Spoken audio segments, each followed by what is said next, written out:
Garage fam, it is the final NASCAR weekend of 2021. And my God, what a season it has been. This is the last NASCAR DFS preview show, and we're doing something a little different for this one. Me and old Dale are gonna change it up a bit, and we're gonna talk a little bit of betting as well. I know Dale's excited. Big betting boy over here. Dale, how's your Thursday been? It's been a pretty good Thursday. Lost some money on the Jets Colts, but that's not what this week is about. It's not about football. This week is about NASCAR. 3 champions are going to be crowned in Phoenix championship weekend, and we got a lot of exciting stuff. We're going to talk a lot more betting tonight, primarily due to the fact that we have not same day qualifying, but Saturday evening qualifying. So when you see this episode, the starting lineup will not be determined yet. It definitely shakes up the DFS slate. I got to deal with it on trucks and Xfinity for same day qualifying. It's a pain in the ass. There's definitely more to dive into on the betting side when you don't know the starting lineup, because you can at least use more trends, not have to worry about place differential stuff, which is one of the biggest elements of DFS. So nonetheless, it's an exciting weekend and we're pumped to do it. It's been an incredible season, and we got one more to top it off and end it with a bang, hopefully. Look, I want to say this much. I think the last time that we had qualifying in a race, and correct me if I'm wrong, well, I know that Indy, the road course, they had qualifying there. I think it was Indy. So that's the last one. Before that, the Coca-Cola 600 in Charlotte, the last oval that we had qualifying on. Okay, Kyle Larson plus 700. Well, I think, that was insane. I literally on Monday was like preaching that to everybody. Like, this is insane. He should not be this high. You got to hammer him right now. But I think Nashville after the 600. I think Nashville was in June, and that had qualifying. You're right. We can find that out real quick. Yeah, Nashville was definitely after the Indy 500. That was May. So, yes. Okay. Nashville was after the Coke 600. So moral of the story we qualified on was that. The moral of the story was it was a fat hit. And if you go look at the lap times, okay, you go look at that. The proof was in the pudding. All right, during qualifying. All right. So we saw that. All right. And then you did it. And I think you bet like 4 units on that, 1 million units. How many? Oh, units? Yeah. It was like a 20 unit hit, even with 2 other drivers included in those bets. It was great. That one was an easy one. That one was laid out to us for free, basically. That doesn't happen very often. It was like not all that easy. This was going to be a tough one this weekend. The odds are not very fun on picking winners. So we got a lot to dig into, like we said. The one thing I want to know, and we got 2 things before we get into a little bit of DFS talk on DraftKings, and before we get into talking about bets, a couple of things I want to go ahead and say real fast. First things first. All right, the Garage Guys Pool of Champions. Okay, we're doing our final driver pool for the year, and you guys have been asking for it. We're giving it to you. You can go enter that right now on TobyChristie.com. Do not forget to get your entry in before Sunday morning, okay, and up until race time, honestly. But wait, when are we going to be assigning drivers, Dale? When is drivers going to be assigned? Probably about 2 hours, 3 hours before the race? Yeah, well, once we have a full idea on how many pools we're going to have, which, I mean, we're open to endless pools. We've already got a pool now. We got one. Yeah, we've already got at least one, but you'll maybe 2 or 3 by the time you watch this tomorrow. But tomorrow being Friday. But once the pools all fill up, we have a good idea on how many pools we're going to have and make sure the numbers add up right. It's a little trickier this time because there's only 39 drivers in the field, not 40. So it changes it a little bit, but not too much. So I'm thinking, Sunday, I would say around 11 or 12 o'clock Central Time, we announce all the driver pools. You get what you get, and that's it. And then you roll with it. So, just $11 entry fee. we figured we would change it up a little bit this time because Phoenix is a much more predictable race than Daytona or Talladega. So basically, I designed it to where, or we designed it. Chase had the idea of 10th place. Thanks for that. Thanks for And that, Dale. Thanks for the lead. I'm used to designing it with Talladega and Daytona. I think we designed Talladega together too, Dale. Well, it was the same as Daytona though, which like when it You came that was to, all you. That was all you, Daytona. when it came to like the scoring positions, but you had the idea of putting 10th in there instead of like first and second and stage winners, first place, 10th place, 20th place, and last place.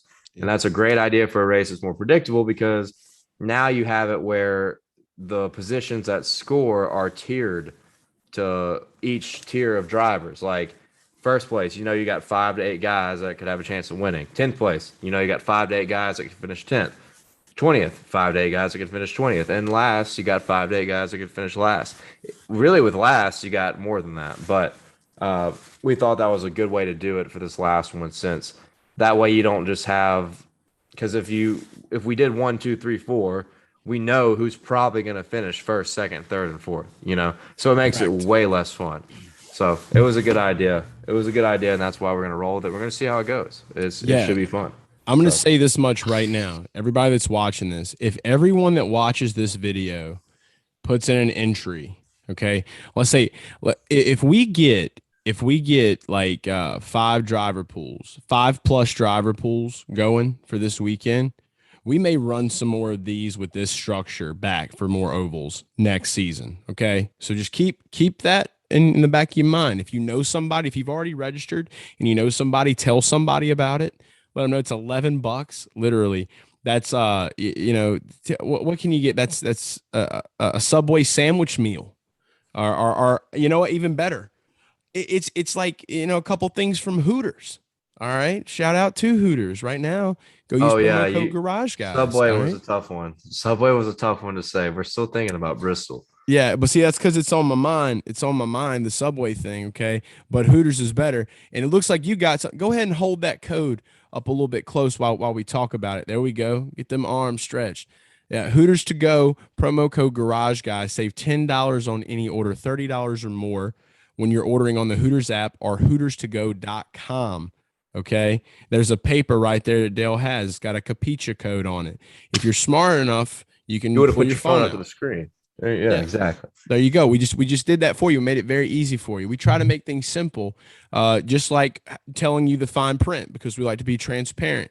It's valid at participating locations for delivery and carry out orders only. You know the deal. $10 off, $30 order to go online. Get it. It's easy.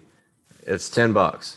That $10 you could put towards this driver pool, and then just add $1. Then you scrape up 4 quarters, and you're good.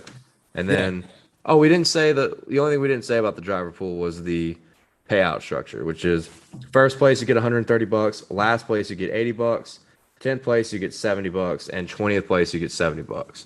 That's so money. You are, quadruple. Not even quadruple. You're just like crazily multiplying your money if you win. 4 out of 39 people in each pool will win. So you got more than a 10% chance of winning. Pretty good money for what you're putting in. So think about that. Enter it.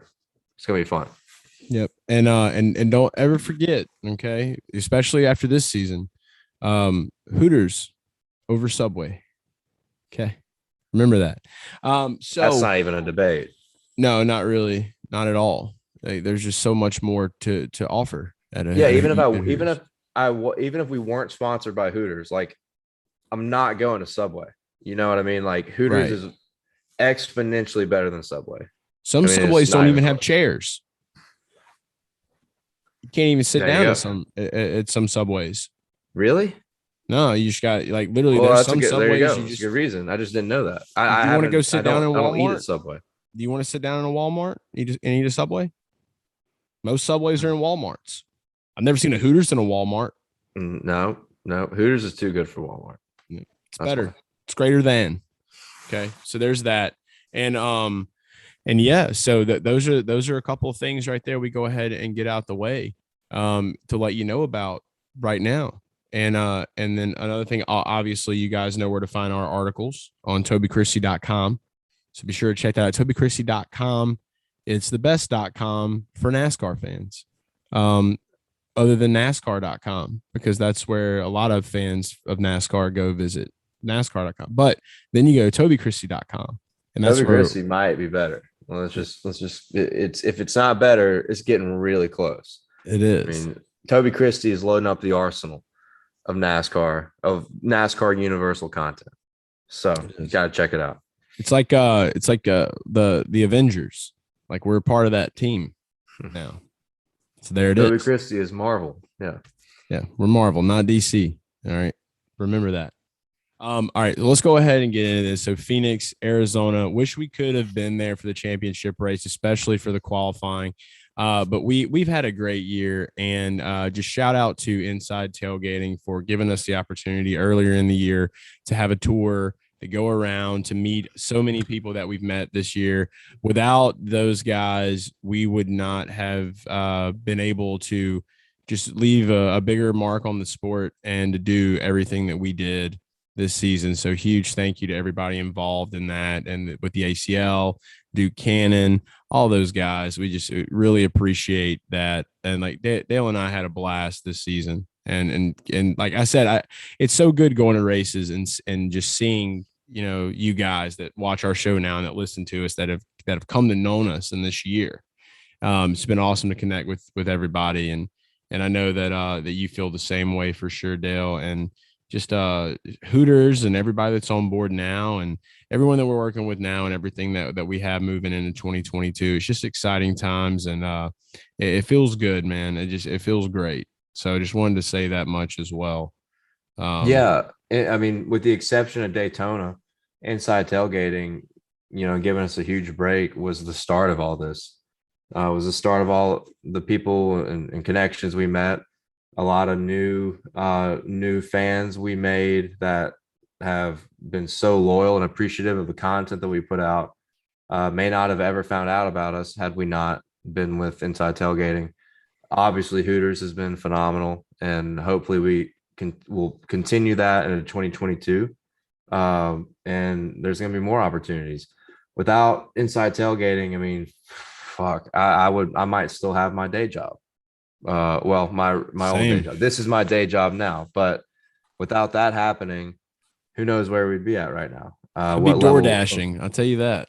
Still doing this show, but door dashing. I'd be selling tires. I'd be selling tires and auditing stores, possibly. Yep. So, yeah, no, it's been an unbelievable year, and spoke about the fans, everybody, like all of our supporters. We thank you so much for helping us and impacting our year.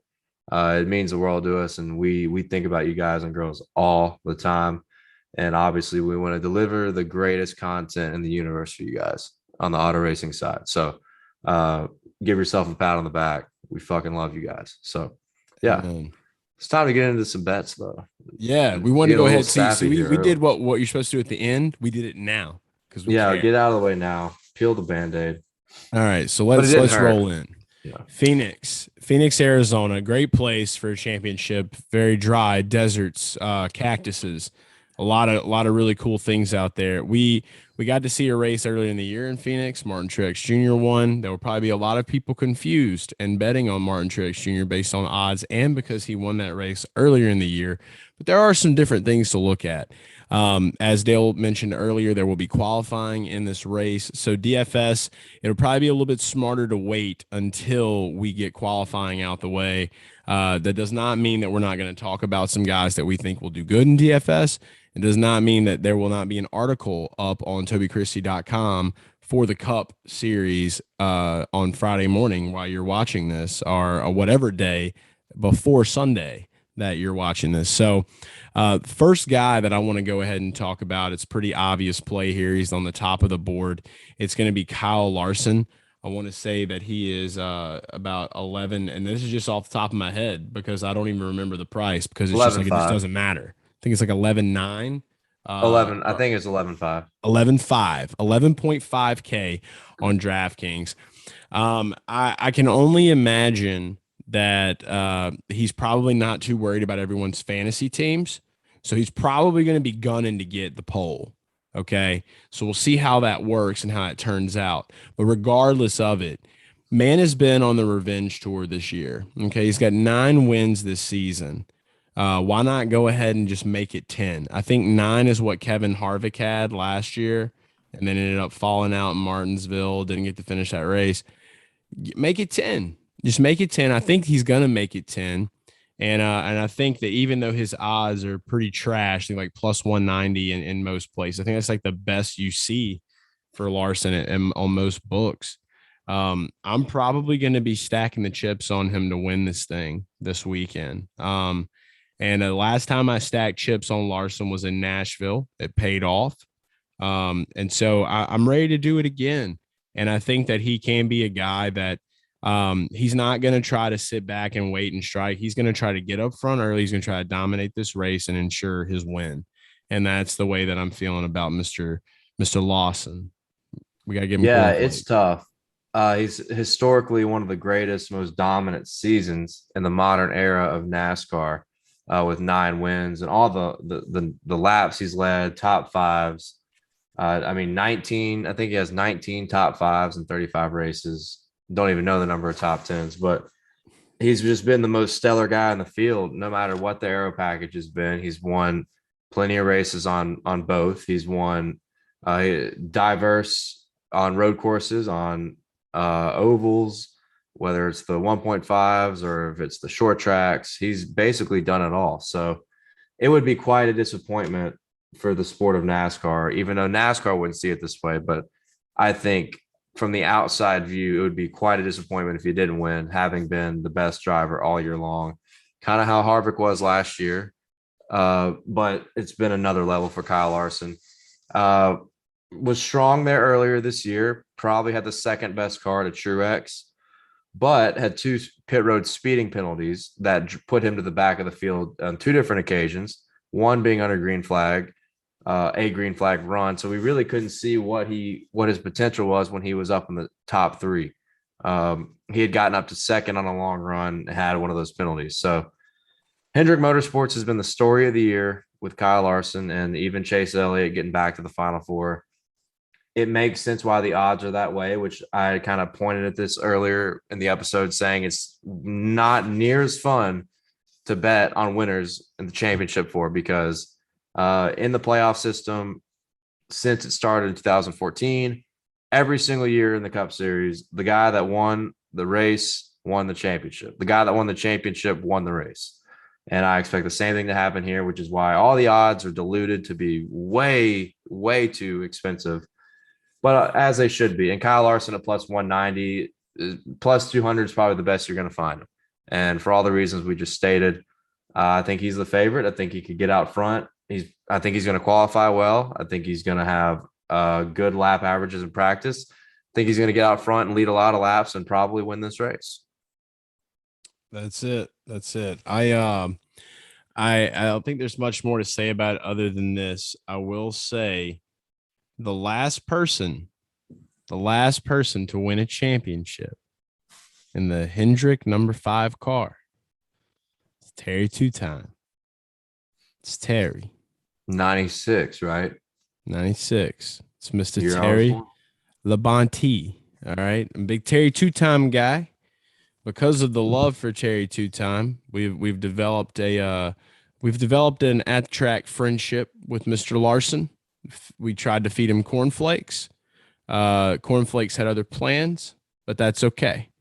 All right. I feel like if we would have fed him those cornflakes, he might have won at Martinsville. But because they fell on the ground, I do feel like I take a little bit of responsibility, like for him not finishing first. Like if he'd have just got that breakfast, maybe he'd have a little more nutrition. Yeah, that was kind of a bad omen, spilling that all over his shit, but it was funny. But you know what? Get the bad omen out of the way in Martinsville when it doesn't matter. Now it's all gone for Phoenix, clean slate, and maybe he'll eat some cornflakes or some frosted flakes, which would be better. Also, more than a 5 good car thing. So great. You never know, but nonetheless, he's the favorite for a reason. He's the highest price for a reason. It's going to be tough on the betting card. We're going to have to see how the betting cards are going to go for Sunday, but There you go. Kyle Larson is the top play. Larsonian.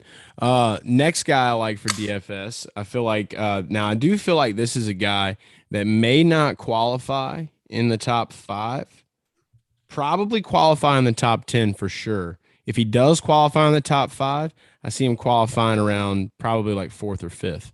And that's going to be Dennis Hamlin. The Denny Hamlin, 11K.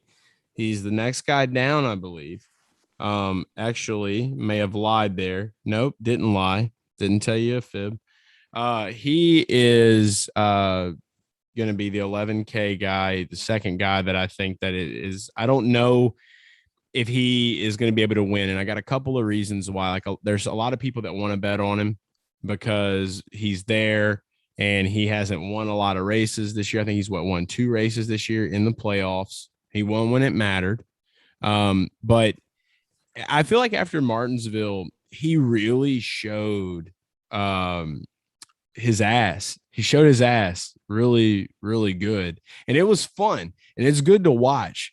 But in these kind of situations, I feel like Hamlin will probably end up finishing somewhere in the top 3. I really do think that. I think he can definitely get a top 3 finish, without a doubt, a top 5.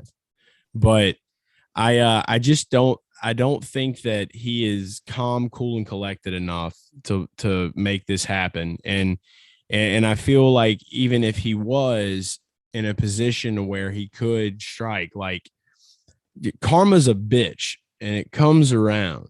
Okay. When you got your entire home state like booing you, that's pretty sad. Like, everyone in Virginia should love Denny Hamlin, but they don't. And I think that he just got a lot of pressure. Seems like there's a lot of shit. And like, as much as some people want to see him win, which maybe no one does, because I saw a really weird tweet the other day saying that like Denny Hamlin does not have a fan base, that there's like 4 people. And I think that we met one of them that wore a Denny Hamlin hat, and he doesn't even care if Denny wins. And he told us that. He's like, I don't even care. My kid went and did something where he like shook his hand. So he just gave us his hat, and I just wear it because he goes to the races to party. He doesn't go to the race because he really cares about the race and the outcomes. So maybe that's the thing is Denny Hamlin fans, they don't really watch races. They just party. And so he's just a party guy. Maybe he doesn't really race. Maybe he just drives. Can't really say that much, but I don't know. I think that he'll be someone that can get some decent place differential starting in the top 10, move up into the top 5, possibly top 3. Yeah, I'm really not sure what to expect out of them for qualifying, but I don't buy the whole fan. Like, he's got a fan base. Denny's been a pretty popular guy over the last decade. If he hadn't got into feuds with Chase Elliott in 2017, we wouldn't even be talking about this shit. But the Chase Elliott fans and Kyle Larson fans are just Hendrick fans, really. Are just psychopaths, dude. Like, honestly. And I had a video put on Twitter. It's not a bad thing. Sport needs it. They either love those fans or they hate those fans. Which, if you love them or you hate them, doesn't matter. That's a good thing for NASCAR. So that's where all the Denny Hamlin hate constantly comes from. And I think part of it's also he puts it on himself a little bit because he, like, for example, when he took out Chase Elliott in Martinsville in 2017. He's kind of like, whatever. But when he gets taken out, the guy that takes him out is a fucking scrub, terrible ass driver. So it's like he can dish it, but he can't take it kind of deal. And I think there's a lot of people that have lost respect for Hamlin out of that. But to me, it's like, whatever. He's just getting hot in the heat of the moment. Denny's been through a lot. He's been so close to a title multiple times, hadn't gotten it done. He's getting older, getting frustrated. And it's the one thing he needs to complete his career is a title. So anything that steps in the way of that, he's just like unapologetic, unforgiving, like, fuck you. I got to do what I got to do. But if you break down the stats here, he's been kind of off and on at Phoenix. Won here in 2019 to punch his ticket to the championship for, which in 19 was at Homestead. Now it's at Phoenix, obviously. Did not run very well here last year when he made the championship for. In the spring of this year, ran 3rd. He was pretty strong, and that speaks volumes for the low downforce, high horsepower package throughout the entire season. If you look at the statistics there, he's been phenomenal on all the shorter tracks with this package. Has been good really everywhere except for Nashville. Nashville ran around 10th to 15th, finished 21st. But if you look at his last 5 races on ovals with the low downforce, high horsepower package, he's been nothing but phenomenal. You throw Martinsville in there. That's the one that sticks out because he finished 24th. Well, obviously, we saw what happened there. He was leading the race with 10 laps to go and got wrecked. So with this aero package, the 11 team has been so strong. They were strong here at Phoenix in the spring. They won Darlington, ran really strong at Bristol, really strong at Richmond both times, which is similar here with a flatter surface, hard braking. Denny Hamlin, it's tough because everybody calls him a choke artist, but depending, if you just look at how those cars have been, the cars they brought to the racetrack at this type of race with this aero package and Denny Hamlin behind the wheel, he could be the guy to beat. He could be a good value guy to win on Sunday and a great DFS play. I mean, based on how he's run at the 750 horsepower low downforce, he should get a top 3 finish. And for DFS purposes, that would definitely pay off. Yeah, and I'll say this much too. I was kind of looking back a little bit of stats, in November at Phoenix. Since 2019, he qualified 3rd on November the 10th, 2019, and he won that race in Phoenix. That was the year before they changed, I believe, to the championship race being in Phoenix. I think that's the year Kyle Busch won in Homestead. That's correct. And then in 2020 rolls around, he qualifies. He starts in 3rd. He qualified 3rd. I think that they were still, that was still when they were qualifying. That was the race Logano won. And he finished 20th in that race, qualified 4th, or started 4th last year in the championship, and he finished 4th. And then in March, he started 3rd and he finished 3rd. So it seems like he's been sticking, especially with these last 2 races. So definitely a top 3 qualifier, even though I said I feel like he may qualify outside. I feel like maybe if he breaks the cycle of that a little bit, if he can qualify outside of that top 5 area, it'll give him a little bit more push to pull off those cars. Who knows what the hell will happen with it? For qualifying purposes, I would not be surprised if you have Hendrick put 4 cars on the top 5, because if you look at when we have had qualifying this year, excluding the Daytona 500, Hendrick has been really strong in their qualifying program, like their race program. So I wouldn't be surprised if Kyle Larson, Chase Elliott start 1-2. I mean, I wish there was a prop bet for that, because if there was, I think I would take it. Battle Royale. So if Denny starts like 5th or 6th, I think he's a good play for DraftKings, because I think he runs right around there, if not better, top 3 contend for the win. So yeah, I like Denny Hamlin as a strong play as well. Okay, so this next guy we're going to talk about, it's kind of funny, and when we talk about our bets, I'm probably going to talk about this guy a little bit. Got some fun stuff to look at. Kevin Harvick, 9.3K on DraftKings. This is a guy that has an outstanding record at Phoenix. Very shit car this year. Has it literally, if he doesn't win this race, he goes winless in 2021, which there are some great drivers out there that have gone winless. So it is what it is. But I like Kevin here because, for one, obviously stats don't lie, and there are a ton of great stats for Kevin. Kevin has not finished this race outside of the top 10 since March 3rd, 2013. You had to steal my fucking stat, really? Literally. You had to steal my stat. That's the stat I said before we started. I did, because everybody in the world gets their stats from the internet, and that's there. That's heavy. Well, that makes it seem like you got it from me, because I literally came on here and told you that. Nope, got it from driver averages. So that's after I said it to you. That's where okay, all right. All right. Dale sent me this stat, guys. This was Dale's stat. Dale's the only person in the world that Chase steals stats. Did we know that? Yeah. Chase is a stat stealer. Call me SS. I used to drive a Chevy SS. I guess that sounds appropriate. But anyway, Kevin Harvick's really fucking good here. And I don't think that just because he's had a shit year that he's going to miss the mark at this race, because even looking back at Phoenix earlier in the year, he finished 6th. He started 18th. So we could get heavy place differential off of him. So, I mean, I feel like DraftKings did decent pricing him because they know he's probably – if there's anybody that's going to sandbag, it's probably this guy, right? I mean, just why not? Fuck it. Yeah, like you said, he's finished in the top 10 at Phoenix in 16 consecutive races at this track. That is absolutely remarkable.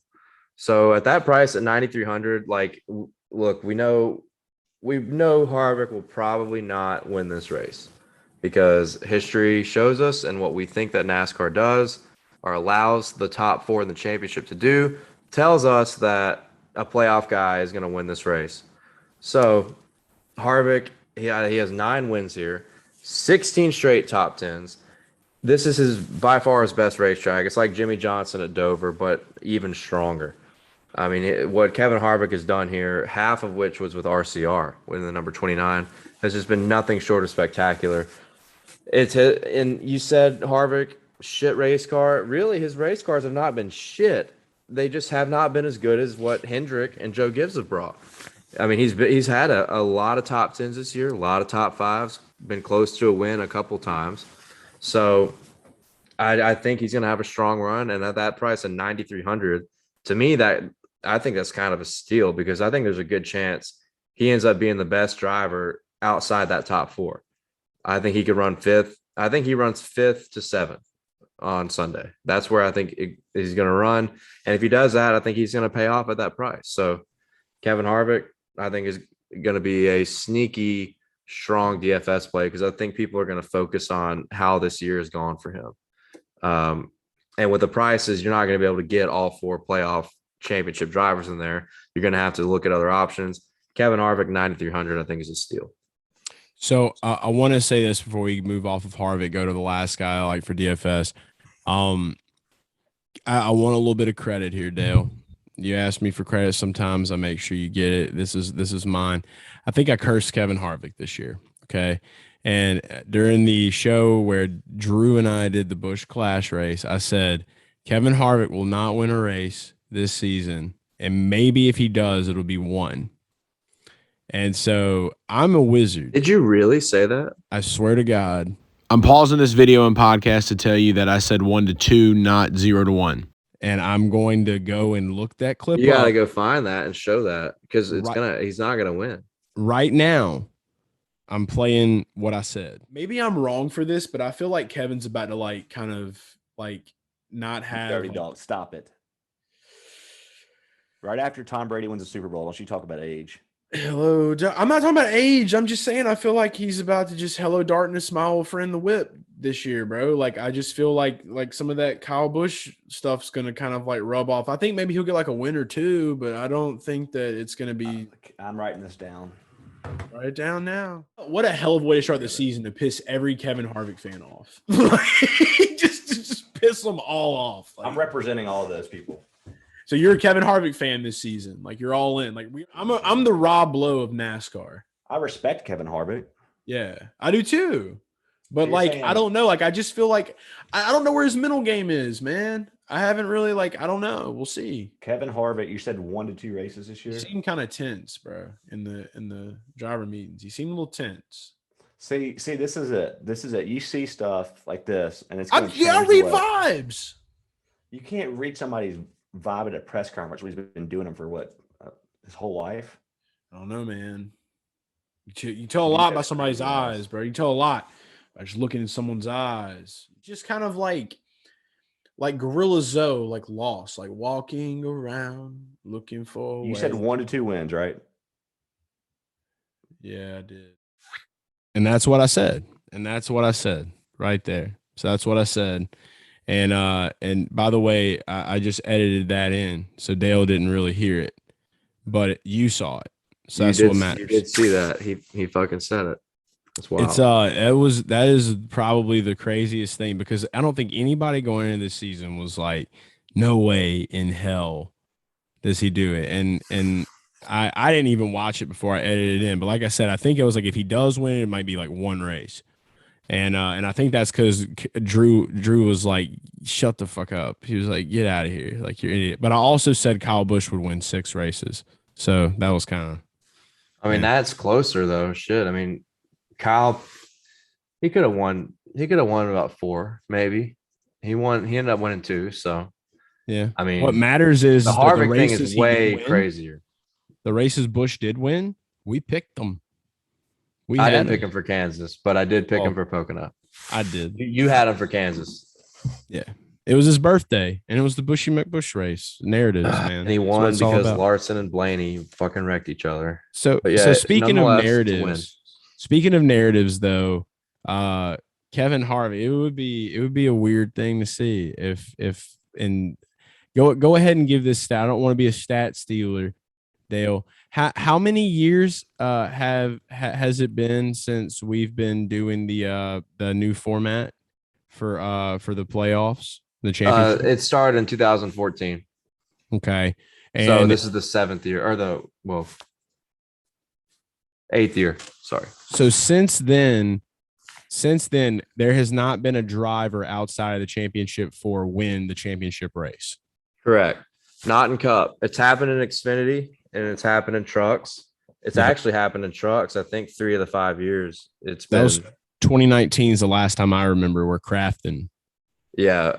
Who won that? Austin Hill won the race and Crafton finished 2nd and won the championship.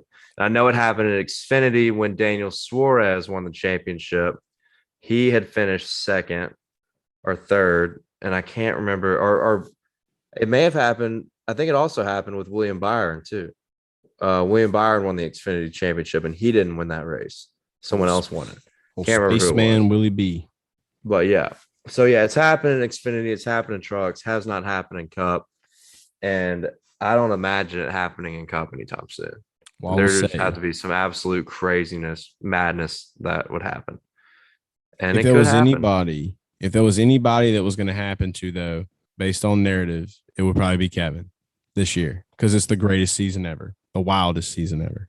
Yeah, I mean, honestly, here's what I think. If there's anybody outside the top 4 that would win this race, it'd be Alex Bowman. Because it's going to be it's back to square one, and when everybody's like, oh, Bowman hadn't really done anything here, like, forget him. And then he's just going to be like lightning fast and blow everybody away because his car has been so good with his horsepower package. So, but it's not going to happen. But if it did, it's going to be Alex Bowman. He is the hometown kid. He is a Phoenix man. And you know what? Last week could beat myself in the face to a pulp because his dad was a businessman. And we talked about that already. Zane Smith, dad's businessman. Noah Gragson, dad's businessman. Alex Bowman, and I looked it up. His dad's a businessman. He has some really cool like denims going on, tucked in polo button down. All right, who works in IT. Who's our next driver? All right, last driver, Aric Almirola. Now, before you go crazy, can't really say shit because he did have a great finish at Martinsville last week. Doesn't really matter for Phoenix though, but he's got a decent track record at Phoenix, and Aric Almirola is going to be one of those mid-tier price guys, 8.1K on DraftKings. He finished this race 13th last year, started 10th, so had a little bit of backwards action. In the November race, he finished 22nd, so it's been a rough time, but those were the dark ages. Okay, this year he started 32nd, finished 11th back in March. That's really good place differential. Aric Almirola could definitely be one of the guys that qualify towards the rear and find his way going forward, because it definitely shows where the stats show that if he's starting like past P20, he's going to get up there. You look back from 2018 up to 2019. So for 3 races, I mean, he finished inside the top 10 and 2 of those were top 5s. So I think Aric Almirola having a little bit of momentum. He's already had the win at New Hampshire this year. He's the only SHR driver that's won. The only SHR driver that I feel like, other than Harvick maybe, and well, probably all of them are going to qualify towards the back, but I do feel like Almirola definitely obviously has a little something going on at this track.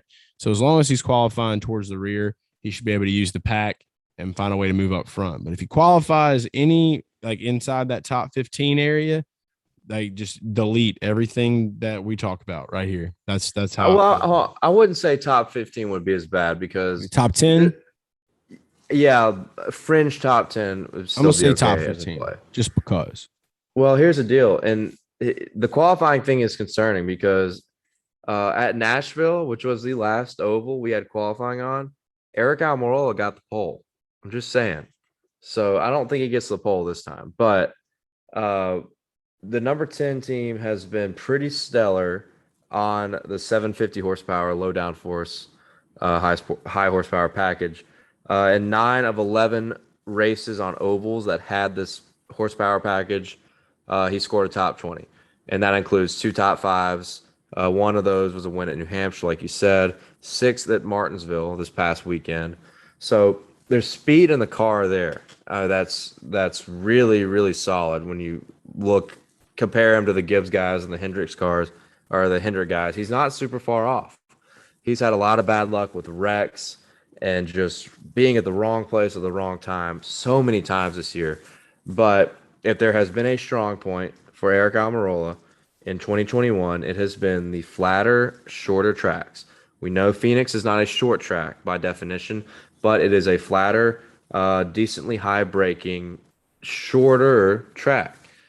So, based on how Aric Almirola has done with, like I said, with all his top 20s, 4 top 10s, 2 top 5s, and a win, I think he's a good play. But definitely got to keep an eye on qualifying. If he qualifies in the top 5 and the top 8, I would look for another option. If he qualifies, I think from 9th to 14th, basically 9th on back. Let's say 9th on back, I think you're okay because I think he has a really good shot to get a top 10 finish. Also, if he qualifies high, I think that will scare a lot of people away, making him a guy that will be not super high owned, which is something that's a valuable asset in some of these lineups when it comes to winning tournaments. Scares everybody away. Let's say he starts 9th and finishes 6th. That's a big play. That's a big time play when no one else has him. So I just keep an eye on practice and qualifying, see how he does. That's going to determine whether or not he's playable, really. Yeah, I just think that salary point on him, definitely he's going to have some decent place differential potential for people to pay up with that 8.1K, but could be good, like you're saying. And I do, thinking about it a little bit more now, I definitely could see that being a sneaky play in that 9 to 14 area at that price because, yeah, that definitely is going to push people off of him, wanting to go to more people that are going to be in the 20s. I guarantee you Erik Jones is going to be heavily owned this week. I don't know why. I just feel like he's going to be a heavy owned guy for some weird reason. Yeah, I could imagine him not qualifying well, like in the late 20s. So Erik Jones has been running pretty decent as of recent to end the year. So he's been I think he ran 8th last week after starting 29th. That was like the top punt play of the weekend. So yeah, people ride the wave. Wouldn't surprise me at all. One last thing I want to say about Aric Almirola before we go. Obviously, recently, Louisiana has legalized sports betting, which has been amazing. So I'm getting access to a lot of books right now, a lot of free play. Getting ready for them to do the actual launch. Don't know if it'll be this weekend, but it'll be soon. But I think it's hilarious. I was looking on Caesars Sportsbook. Alex Almirola. Who the fuck works for Caesars? Because my God, just pay us. We'll just type in names. I don't get shit like that because, like, what are you looking at, dude? Like, whoever you are that's typing this, you're literally looking at names. You're like, here are the drivers. All right, here, and I'm just spilling the odds over. How do you get it wrong? How do you not proofread that? Caesars. It blows my mind that we pay these people to do these jobs when they Caesars. I mean, yeah, that's a big time sports betting company. Like the largest, fucking casino in the world, maybe. Right. I just don't understand. Don't understand. But whatever. We're going for Alex Almirola. Almirola is the guy. You know, he's going to do great just because of that. And then, it's just going to be a huge middle finger to Caesars. And then, and I really want to just tweet at him. I think I'm going to do it. I think I'm going to tweet at him and be like, hey, Caesars is slandering your name, you need to call them out, and hopefully he does it. He's kind of a nice guy. If they can spell, he's a big Buccaneers guy. If they can spell Tom Brady's name right, they should be able to spell Eric's name right too. And I The guarantee funniest part to me about that is that he has a last name that is easy to screw up, and that's not even what they screwed up. Like, didn't even fuck up the last name. They just who were is like, this oh, person? Eric? No, that's not his name. It's Alex. It's Alex for sure. It's Alex. We're gonna throw that in there. It's Alex. Like, There's no like, way that's someone what's spells ironic about Eric with an A. That's absurd. that is pretty stupid. That is pretty damn stupid. But that's whatever. Maybe they're mad about that. Maybe the guy's name that fucked it up was Eric, and he was like, "Wow, that is really stupid. That is offensive to my name. That is Eric. So I'm gonna fuck up his name." Yeah, maybe that's what happened. Like, this is what you should have been called. Yeah, fucking Caesars, man. All right, so that's our guys. Again, just to recap it, we got Kyle Larson, Denny Hamlin, Kevin Harvick, Aric, aka Aric Almirola, according to Caesars. So those are our 4 guys that we're keeping an eye on for DFS this week, and that's the DFS preview show. But don't go anywhere. Now it's time for the NASCAR betting segment of the NASCAR DFS preview show. It's now the NASCAR betting show with Dale Tanhardt and Garage Guy. So without further ado, welcome. Take it away, Dale. All right. So kind of a sneak peek into the future for 2022, FYI. We have been scoping out some lines through some sports books. Everything I'm looking at is via DraftKings.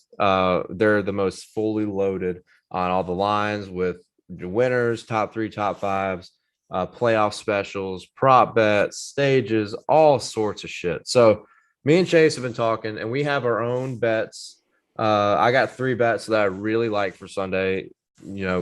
We wanted to find bets that we liked regardless of what qualifying brings us. And I got 3 bets that I absolutely love. Do not care what happens in practice. Do not care what happens in qualifying. I would bet them right now. And we have one interesting one that we both talked about that is like fucking insanely free money. We'll get to that later. But the first bet I want to talk about out of my 3, William Byron. This is a head-to-head. William Byron over Kyle Busch. And I got burned last week. I took Blaney over Kyle Busch in the pre-race. Did not work out well. A lot of shit happened. Kyle Busch ends up P2 somehow by the grace of God. And that's what he does because he's a champion. But he's out of the championship picture now. William Byron has had such a strong playoff run, finishing in the top 10, top 5, almost every single race. If it wasn't for one bad round, he might be in this championship 4. We've seen how close he's been to winning races in the playoffs. He's just got a lot of momentum on his side with how that team has been running. Him and Rudy Fugle have really put it together throughout the season. They've just been so hot in the playoffs, and Kyle Busch has not. And it's been a bad week for Kyle Busch. With his post-race comments, he's got some bad juju heading into this race. His last 2 races at Phoenix have not been good, both outside the top 10. William Byron has 3 straight top 10s at Phoenix, plus the momentum that he has, plus it's the season of Hendrick Motorsports. I think William Byron on DraftKings Sportsbook at minus 115 over Kyle Busch Championship Sunday is an awesome bet to do. That's my first one. And I think for good reason. Yeah, so I do like that, and I am probably going to be backing you up on that bet. I'm going to dig a little bit deeper down into the matchup world, and I was looking around, and I found one that I like just because of how things have been going in life. Okay, I'm taking Ross Chastain over Matt DiBenedetto at plus 100 on DraftKings Sportsbook. Now, hear me out. It's been a rough week for old Matty D. He deleted his Twitter on his own accord because he decided to go full Alex Jones on him. He's basically become the Alex Jones of NASCAR. Matt DiBenedetto, that is him. That's who he is now. He canceled himself. That's a little harsh. That's a little harsh. You know what? I don't know the guy. Alex Jones, he's not that crazy. I don't know the guy. Fuck himself over for He's sure. been making a lot more videos. I will say that much. Talking a lot of nonsense out there. I'm waiting on someone to make the indie song cover of Matt DiBenedetto now, because that was the best Alex Jones parody video I've ever seen in my life was when they covered it with an indie song. I think me and you watched that one in Austin together. Yeah, It was great times. really good. But I like this bet because I do feel like Ganassi's going to have a little bit of juice going here. And I feel like Chastain himself, I mean, he's getting ready to go to the next chapter with Trackhouse. Kurt's, he's just kind of coasting. He's just chilling. He knows he's going to 23XI next year. I think Chastain's got a little more to prove. And the last time we were at this race, he went a little yee. You know what I mean? He got out. I think there was just one. He just had a really aggressive restart and was just all up in Kyle Busch's grits, dude, just pissing all up in there at this racetrack. And I remember that from earlier in the year. And I really feel like he has developed a little bit more. He's gotten a little bit more control this year. I think that 42 could have a really decent run.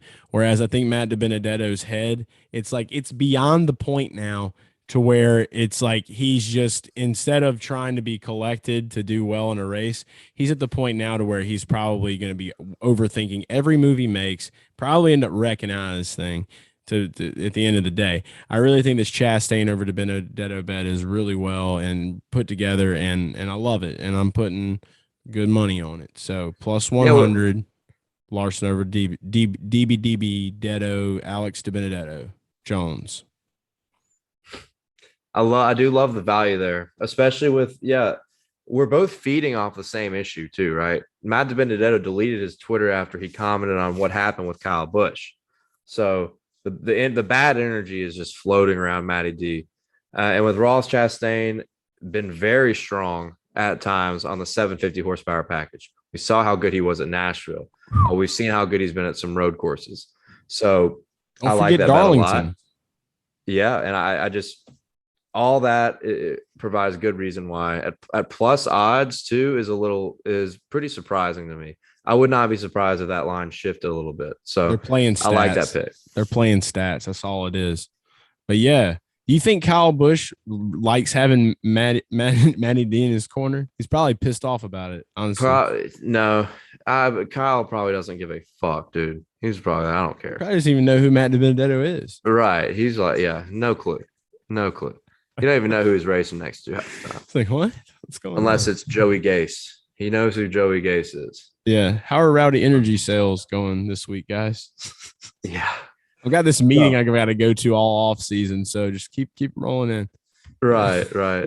That sensitivity training is going to be fun for him. But moving on. Right. So next pick here. I think this one right here is a mortal fucking lock, and we talked about it earlier. Kevin Harvick to score top 10 in this race. This is just blasphemy, in my opinion. I know it hasn't been a great season. We know it hasn't been the best season for Kevin Harvick, but we said he's had a lot of top 10s. He's had a lot of strong runs. Just because he's not winning doesn't mean he's not running well. It's just to the pedigree of what we expect Harvick to do. But what we expect Harvick to do at Phoenix is run in the top 10 and the top 5 and win. He's not going to win, but a top 10 on DraftKings Sportsbook for Kevin Harvick is only minus 140. I cannot tell you how fucking crazy that is. He has 16 straight top 10s at Phoenix. 16 straight. That is unheard of. So for this sportsbook to go out here and make this line is fucking unbelievable. Kevin Harvick is going to finish in the top 10 for the 17th time in a row. At minus 140 is just absolutely incredible value. I mean, Phoenix has been his playground. He's not going to win, but he's going to run well. He's a guy that doesn't make a lot of mistakes unless it's on a road course. He's been so strong here. He's had good enough cars to run top 10. That's all I got to say. Kevin Harvick, top 10, lock of the century. It is. And again, I'm going to be right there with you plucking that one, but I'm going to add a little bit extra to it. Okay. I'm going to play on the narrative.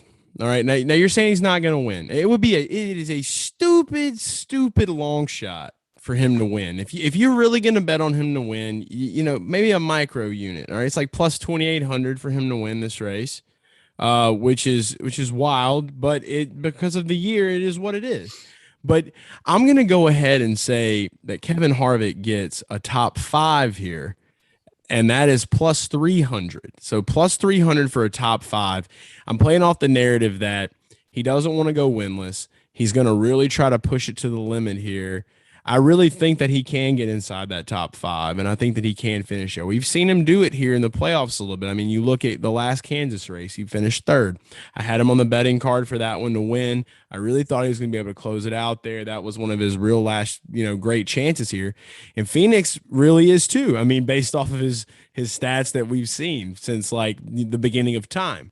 So I feel like plus 300 for a top 5 isn't a stupid bet. I feel like minus 140 for a top 10 is a lock, like the lock of the year, maybe. So I definitely am. You got to roll with what Dale's saying here at minus 140. The plus 300, what I'm doing, you can follow me if you want to. I'll be doing it. I'm going to plug that bet in.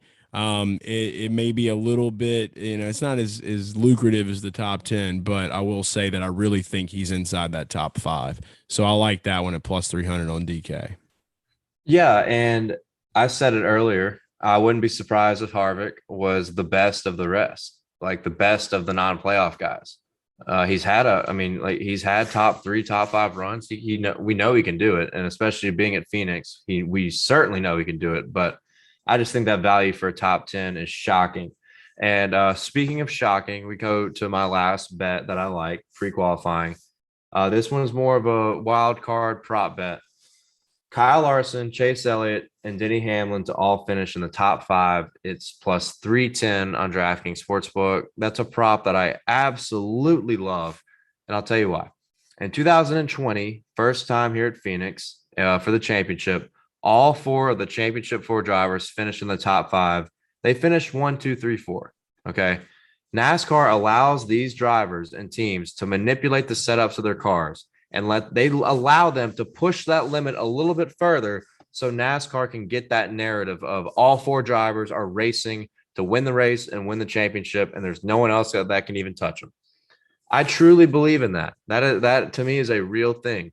So if you look at that, all 4 drivers in the top 4 last year in this race. I know we've got practice, we've got qualifying. We'll see how that goes. I think at plus 310, that's pretty good value for all 3 of those guys to finish in the top 5. And even a step further, I think is also a good play. At plus 2,500 on DraftKings Sportsbook, you can get Larson, Elliott, Hamlin to finish 1, 2, 3. I think that is pretty possible. And at plus 2,500, don't have to bet a lot to win. So that's also worth a try. But I actually think at plus 310, Larson, Elliott, Hamlin to all run in the top 5 is almost a lock. I really, really believe that. And what are the odds on that again? Plus 310. Ooh. Yeah, man. That's kind of like right there with that Harvick minus 140 top 10. It's kind of like right there with that. I wouldn't put it that close because I mean, you got top 3 guys. 5 plus 300 Harvick. There's a chance that somebody could have a pit road penalty on the last pit stop of the race. There's a chance somebody could get in a wreck, and that would just throw that bet out immediately. So, I mean, yeah, there's a chance Harvick could get in a wreck, right? But the chances are multiplied when you're banking on 3 guys to get in that top 5. So the chances of one of them wrecking is much higher because you're relying on 3 guys instead of 1. So I wouldn't call it a lock, but I think it's a solid prop bet for the value. Okay. I'm there with you. So that's your final one. My last one for the big 3 bets. And then I've got a couple other little ones I'm just going to mention kind of as a passerby. But I love Hendrick Motorsports to have more cars finish in the top 10 than Joe Gibbs Racing at minus 115 on DraftKings. We have seen Hendrick dominate this year. We have seen them just completely just show out. We've seen races where they finish 1, 2, 3, 4. It is almost idiotic to not bet that. I don't see Chris Bell finishing in the top 10 here. Okay, that's for 1. I just don't. For 2, Kyle Busch, like you said, he definitely could finish in the top 10. He has a decent track record at Phoenix, maybe not as of late, but if there's anybody that I'm going to say that's probably not going to finish in the top 10, definitely going to be Chris Bell. Can Alex Bowman finish in the top 10? Absolutely. There's a lot of speed there with this horsepower package. We've already talked about it. Can William Byron do it? Yeah. Basically same guy, same car. All right. Spaceman Willie B. Can definitely see him do that. All right. Chase Elliott, he's in the championship for. He's going to have super rod. Okay. Kyle Larson, like literally best driver in the field this year. He's going to have a super hot rod. It's a no-brainer to me. Minus 115. I feel like that's almost a slap in the face for Hendrick to finish with more cars in the top 10 than Gibbs. I think Christopher Bell actually has a good shot of running top 10 because he's been good on the flatter tracks with 750 horsepower, low downforce. For me, the difference breaker there is Kyle Busch. I think Kyle Busch is going to struggle because of how he's run. He, out of all the Gibbs cars, he has consistently been the worst of the 4 Gibbs cars on this type of track and aero package. And obviously, Bowman has been unbelievable when it comes to Dover, Richmond, Martinsville. I mean, this is a flatter surface, shorter track. Bowman wrecked here in the spring, still came back and finished 13th while all his teammates ran top 10. So, yeah, I think that is an awesome bet. I think if there's anybody that could screw that up, it would be Bowman. But your chances are better with Hendrick. There's no doubt in my mind because Seabell and Kyle Busch could both not finish top 10. The only Hendrick driver I could see not finishing top 10 is Alex Bowman. I definitely think Byron will be up there. And obviously we all believe Elliott and Larson will be up there. So yeah, I think that's a great bet. For sure there. A couple other bets that I did see that I like, and I think you're going to like one of these. You might have forgotten because we did discuss it before we did This is like the super lock of the century, right? Yes. Odd and even winning car number. If you pick odd, it's minus 300. Literally all 4 cars in the championship 4 are odd numbered cars. It's minus 300. You got to put up 300 to win 100. But I'm telling you, that is that bet that I would take $10,000 and take it, or $100,000 and take it to a casino and say, right here, boom. Like fly to Vegas. Just go ahead and give me my 30,000 or whatever the payout would be, because that is a mortal fucking lock. A non-playoff driver will not win this race. So 5, 11, 9, 19, all odd numbers. Like that is a bet that to me should be minus 1,000. Why is it even on the book? I don't know. There's not even a no option. There's not even a no option there, is there? It's just yes, right? Like it's you would think, even. I think even is like plus. Like I feel like even. Should be, so there is a no option. I didn't see that. So if there's a no option, then they're trying to bait you into seeing like, oh wow, like there's 40 drivers in the field. So you're telling me only these odd numbers would win? No, yeah, I'm just gonna go with the statistics. Dude, it's only an even driver could win. It's plus 240 for an even car number to win, which is not that appealing at all. Which is not that appealing at all. No. The other side of that bet, which is what, minus 300, that bet should be minus 1,000. Yeah, that bet should be minus 1,000. This is the fuck up right here. I'm like that. I know people shy away in auto racing, like I do this. Shy away from auto racing when it comes to bets that are like minus odds, like minus 200, minus 300. This is that one bet where it's like, no, do not shy away. Put the retirement fund on it. If there's not rain in the area and I don't think there is, that could halt this race after halfway. Mortal fucking lot. Mortal lot. There will be children standing outside of casinos trying to give grown people their birthday money to bet this bet. Guaranteed. All right. Don't forget it. Let's keep the kids out of this. Yeah. I mean, I have one. I feel like I'm a little bit more at liberty to say. Yeah, but I will say, like, that's how serious this bet is. Like, it's just that is nuts. A couple other ones that I like. The only other one I have on here, and this one is kind of a toss up, but Group D bets, you've got Eric Jones, Suarez, Buescher, and Briscoe in there. I'm taking Chris Buescher to finish best out of those 4 guys at plus 270. Buescher's shown a little bit of oomph, if you will, and he's one of the top closers at Phoenix as well. He's done really well. He's done really well.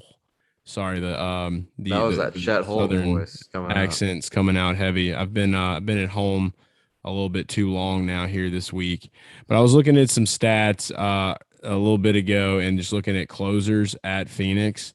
And I mean, dude, just when you see Chris Buescher's name, like at the top of a list, like you gotta be like, okay, shit, I've got to do this. And that's literally, he is ranked 1 out of the closers at Phoenix. What is Eric Jones on that? What is his odds? As Aric Jones's odds on the Group D. Let's go take a look real quick. I'm gonna let you see this, and you guys too. Like if you remember when you were a kid, they had like read-alongs. You can pull out your phones and check out this with me as I go.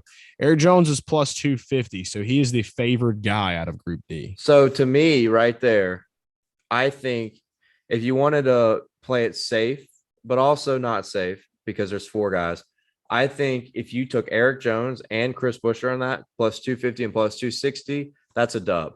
So if you put a unit on both of them, you're going to win Buescher. 270. Boom. They're even better. If you put a unit on each of those guys, you're going to win. That's what I think. I think that I wouldn't say it's a lock like you said, like it's more so of a toss up, but I think it's definitely a good bet compared to those other 2 guys in that group. So I like that a lot. Yeah, those are the 2 guys I'd probably lean at out of, and the other 2 would be Suarez and Briscoe. I just don't think that they're going to finish ahead of these other 2.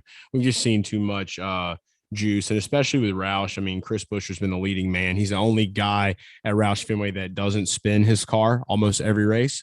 So that's good, especially if they had like a who will finish better, Ryan Newman or Chris Buescher in the same team, be Chris Buescher every week because he doesn't spin his car. So that's good, like just for fun, like for amusement. Another bet done is like impressive how many fucking times he's wrecked, dude. Like, it really is. Big fan of spin doctors. Buescher's been kind of hot, man. I think in his last 4 races, he's got like 3 finishes inside the top 12. Ever since he took a picture with you at Bristol, I feel like the curse. It hadn't been that good. He did terrible at Bristol, but he ran well at Darlington, which is same horsepower package. But he ran 3rd at the Roval. It's been pretty solid for him to end this season. So I like that bet, but I'm not going to take it because I fucking hate that guy. Yeah, that's usually how it goes with you, and that's okay. And I'm getting away from DraftKings right now. If you're over on Caesars, if you happen to go where they call Aric Almirola, Alex Almirola, they have Buescher over Wallace at minus 105, which I don't think is super bad. I don't really think it's that bad of a play, especially based on statistics. And another one that I just saw that I kind of like, probably won't bet it, might bet it, not really sure yet. Depends on if I can bet by Sunday on Caesars. They had Tyler Reddick over Kurt Busch at plus 110. And I feel like that I would only play that one because Tyler Reddick he's just really taken on this like aggressive stance. And I like by no means do I think he'll win a race, but I think Reddick's got potential for a top 10 here, just based off of his the momentum that he's kind of been building. I feel like I'm not gonna bet against Ganassi in their last race. That is, I think that's a smart strategy to stick by. Don't. Yeah, that's kind of bad vibes, right? Yeah, I'm gonna miss the shit out of Ganassi. 20-something years in the sport. Last ever race, I have a feeling they're gonna end it semi-strong. They're gonna end it on a hot note. Well, look, in that case, one more that I'll give out then, and you might want to take it, kind of has to do with what we talked about with the Joe Gibbs Hendrick bet. DraftKings also has Richard Childress Racing to have more cars finish in the top 10 than Chip Ganassi Racing. And that is minus 120 for Ganassi over RCR. And it's plus 100 for RCR over Chip Ganassi. So that's another one you can look at. Oh, it's just so tough. Minus 120 for that. It's not that appealing. No, it's not. But if you do want the Ganassi energy, it's not a bad bet, I reckon. If you're a big DEI fan, which you were, I feel like you have to bet that. You have to. I wouldn't go that far. We're talking about the one in the 42 here. We're not talking. And the one car isn't even like the legit, old like Steve Park font, DEI font. One. It's not leaning forward like your grandfather. Yeah, would that when he forward was angry lean is very important here. So, yeah, there's not a lot of like sentimental value there to me. It's like I'm gonna be that for Halloween one year. I'm just gonna walk around slanted. And be like, "What are you?" I'm Steve Park's number. I'm the DEI font. No, just the DEI font. Yeah, DEI font. They just be numbers leaning. Yeah, that's a great Halloween costume. I don't know. Nobody would get it except for us, but it would be fun. Inside jokes are the best jokes. I don't care what anybody says. Yeah, no, they kind of are. But There you go. That's a decent little betting slate there. I think we're gonna save our winners, our heavy hitters for Sunday, Saturday night, Sunday. Trucks, Xfinity. Don't forget about that. Trucks, Friday night, Xfinity, Saturday night. I will have betting cards for those, and obviously, we will have a betting card or two. I don't know if we're going to be the same on the same things just yet, but we will have betting action for the Cup race on Sunday outside of these picks we gave. So that's our first little betting preview. That's the first time we've kind of dug deep into lines, plays, and just odds, just talking about it for a while. So hopefully I you'll like enjoy that. that. And hopefully you'll take that and win some money out of it. I like that a lot. I liked it a lot. That was fun. And as a fan of NASCAR Xfinity, because you are, the betting guy, you have to kind of have that unbiasedness. I'm just gonna say, throw one up for old Noah Gragson. All right. We're going for that 9 energy on Saturday. Hope to see NG bring it home for the boys. That boy, bring it home for the guys. For the We are fam. fucking rooting for you, Gregson. We really are. Amen to that. And I think he can do it. I mean, he's the hottest guy in the field right now. He is the hottest driver in the field right now. He's overcome a lot of adversity this year. He's got really fast race cars. It's also the last race he'll have with this crew chief, Dave Ellens. They've had a lot of success together. Yep. It's time you got to go out with a bang. You and Noah and Dave, the crew chief, got to go out with a bang and win this title. Are you going to be more upset that we're not in Phoenix if Noah wins? Then like I feel like, because like Sheldon's out, and that's the homie for trucks, so it's not, trucks is kind of like whatever now, I'm gonna ride your card, we'll see what happens, but like if Noah, like I want to say like if Noah, but when I want to keep the energy strong, like when Noah wins on Saturday, I'm gonna be upset that I'm not there. Like I've been literally sitting in my house contemplating, like, should I just buy a plane ticket for like Saturday and then come home for Sunday for the race? Like shit. Yeah, I mean, it sucks. They're going to be partying their asses off when they win. And that's always fun to be a part of, especially when we're talking Noah Gragson here. So only driver to shotgun on top of his car in NASCAR in like what maybe forever. Yeah, that was a sick moment. I What think a it's guy. being undervalued. But look, if he does it, I'm gonna be out Saturday night. I'll probably be somewhere watching that race. So I'll probably be having me some drinks. And when it happens, it'll be a good video. I'll get to put out shotgun and a beer, doing whatever in honor of Gregson, because he's the boy. He's the garage boy, like you said. That boy. Got to get it done because we lost Sheldon at Martinsville, and we still got Noah. So he's got to get it done. I got to go buy a scratch off ticket because Sheldon said I need to buy a scratch. I got to go buy us one. I told him to split the winnings. So hope I win like $2 so I can mail him a dollar bill. Yeah, I'm sure he would love that. Yeah, he would. And speaking, before we hop off here, something that you would love, we have them. They are here. The Garage Guys t-shirts you've all been asking for. I'm wearing mine right now. Very comfy. Is that mine in your hand? We were hoping I need to get mine. Yeah, I got yours over here. But there's the front right there. There's the back. I made the collage. Chase made the sick font logo right there. You got it's Larson, the Winston Kyle back. Busch, Harvick, Elliott, Hamlin, Briscoe, all the fun action in the Cup Series. We're bringing Winston back. That's a t-shirt. TobyChristie.com. Go buy it. It's a fucking awesome shirt. We got plenty of them. We're going to be mass producing these motherfuckers, so we won't run out. That's it. And they'll actually get mailed out to you in a timely manner because we are not managing shipping. Great stuff there. There you Great go. stuff. Yeah, very, very good. Very good. All right. Well, that is a show. I hope you've all enjoyed it. And this will be our last preview show of the season. We'll have some more garage talks and stuff through the off season. We've got a couple of races we're going to try to hit up. Maybe some snowball derbies, chili bowl action coming up. Maybe a little trip to Florida, a little trip to Oklahoma. I don't really know yet. Might have it in the sleeve. And then only got a short off season. It's not like football. It's not going to take forever in a day where you want to pull your eyeballs out. It's only a couple months, and we'll be right back at it. Love it. We'll be back before you know it, and we'll be better. We were the greatest in the universe this year. I don't even what can you even say past that? We're going to be greater than the greatest in the universe in 2022. What is bigger than the universe? Now we're diving down a rabbit hole of a shitty conversation coming up. Greatest in the metaverse.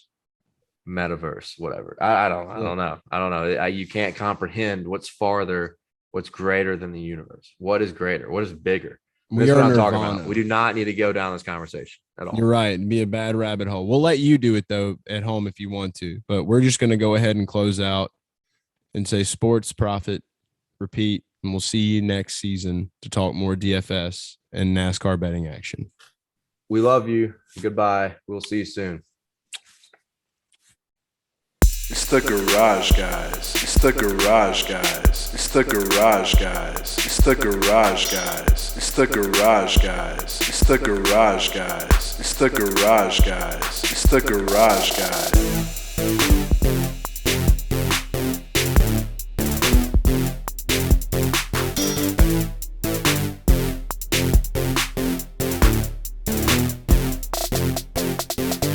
It's the garage guys. It's the garage guys. It's the garage guys. It's the garage guys. It's the garage guys. It's the garage guys. It's the garage guys. It's the garage guys. It's the garage guys.